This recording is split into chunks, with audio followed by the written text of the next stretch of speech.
തലയെടുപ്പ് നിലകൊള്ളുന്ന കണ്ണൻ വരികയായി. തനിക്കായി വീഥികൾ ഒരുക്കുന്ന സാരഥി നെത്തല്ലൂർ ശരണന്റെ കൈയും പിടിച്ച് വീണ്ടും ഇതാ തിരുനക്കര പൂരം കൂടുവാൻ വന്നു ചേരുകയായി. സഖ്യനായകന്മാർ വാഴുന്ന ആനക്കോട്ടയത്ത് സഖ്യപുത്രന്മാരോട് ഒന്നിച്ചെഴുന്നള്ളുന്ന അഴകിന്റെ പര്യായം വരികയായി. വീരന്മാർ പിറവികൊണ്ട വടക്കൻ കാടിന്റെ മടിത്തട്ടിൽ നിന്നും വശ്യസുന്ദര മലയാളത്തിലേക്ക് ചുവട് വച്ചു വന്നവൻ വരികയായി. അക്ഷരനഗരിയുടെ ആവേശം അലങ്കാരത്തെ പെരുകി നിൽക്കുന്ന ഈ സായന്തനത്തിൽ ഇതാ അക്ഷരനഗരിക്കാരന്റെ കടന്നുവരവ്. അക്ഷരനഗരിയുടെ സ്വന്തം ഗജേന്ദ്ര സേനാപതി തോട്ടേക്കാട്ട് കണ്ണൻ.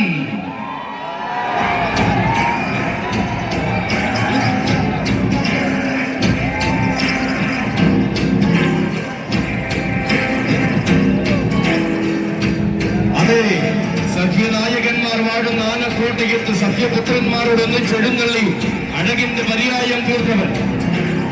അക്ഷരനഗരിയിലെ എണ്ണം പറഞ്ഞ പൂരവേദികളിലെല്ലാം നിറസാന്നിധ്യമായി തീർന്ന തോട്ടേക്കാട് നാടിന്റെ കണ്ണിലുണ്ടി. രാജശേഖരനും യമുനയ്ക്കും പാഞ്ചാലിക്കുമൊപ്പം തോട്ടേക്കാട് നാടിന്റെ നാമധേയം ആനക്കേരളത്തിൽ അനുദിനം അലയടിപ്പിക്കുന്നവൻ.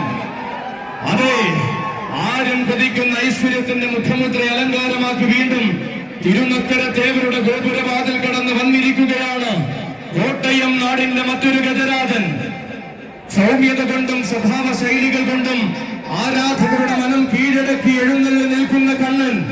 തിരുവൈക്കത്തഷ്ടമിയും തൃപ്പൂണിത്തുറ മഹോത്സവവും ഏറ്റുമാനൂർ ഏഴര പൊന്നാനയും പതിവായി കൂടുന്ന പ്രൗഢിയുള്ളവൻ. തിരുനക്കരയുടെ പൻപൂരത്തെ തന്റെ ജീവധാരയിലെ സുവർണ നിമിഷമാക്കി തീർക്കുന്നവൻ. തേവരുടെ ചെവിയൻ വാഴുന്ന മണ്ണിൽ തേവർക്ക് സേവകനാകുവാൻ അവതാരം കൊണ്ട കോട്ടയം കൊമ്പൻ ഗജേന്ദ്ര സേനാപതി തോട്ടേക്കാട്ട് കണ്ണ. നിനക്കും നിന്റെ സാര